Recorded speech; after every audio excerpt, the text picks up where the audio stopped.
Се смета дека евреите се доселиле уште во 10-тиот век, а до 17-тиот век тука живееле повеќе од 7000 евреи. Со тек на годините биле прогонувани, убивани и од таа причина бројот на евреите се намали. Во 1850 година овој кварт се нарекува Јозефов кварт или Јозефов град по името на Јозеф II.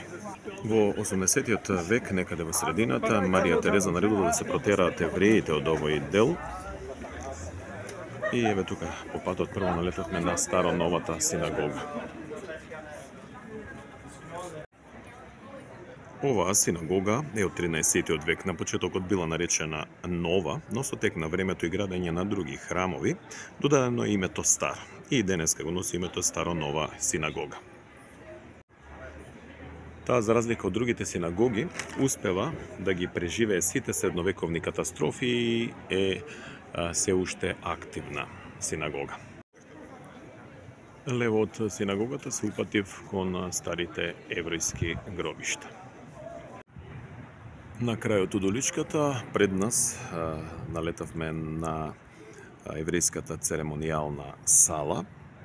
Таа е свечена сала од неоресансниот период, 20-тиот век.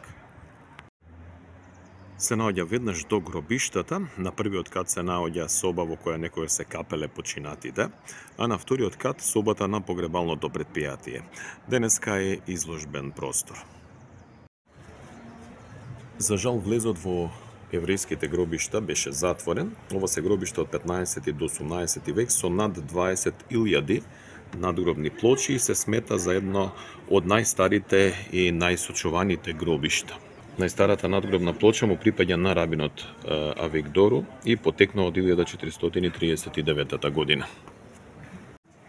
Инаку на самите надгробни плочи нема слики, има само имиња и датуми, а се украсени со растенија и животни, верски символи и останати символи. Сакав да ги видам и синагогата Пинкас и Клаусовата синагога, која што е од барокниот стил од 16-тиот век, меѓутоа беа затворени. Се упатив кон шпанската синагога од 19-тиот век со маорска внатрешност.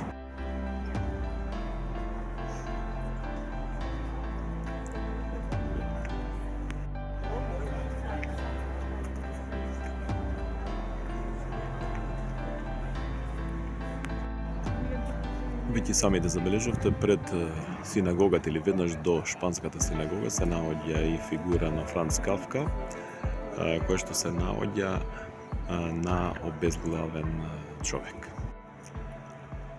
Спроти самата синагога се наоѓа и црква на Светиот Дух.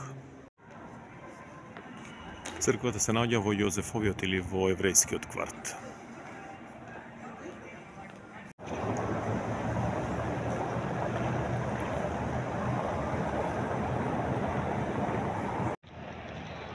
Многу интересни работи, многу интересни знаменитости, згради, објекти, работи да се пробаат, сепак премалку време. За еден град како што е и Прага, навистина се малку 4 дена. Ово продолжение на видеото дел од новиот град Прага.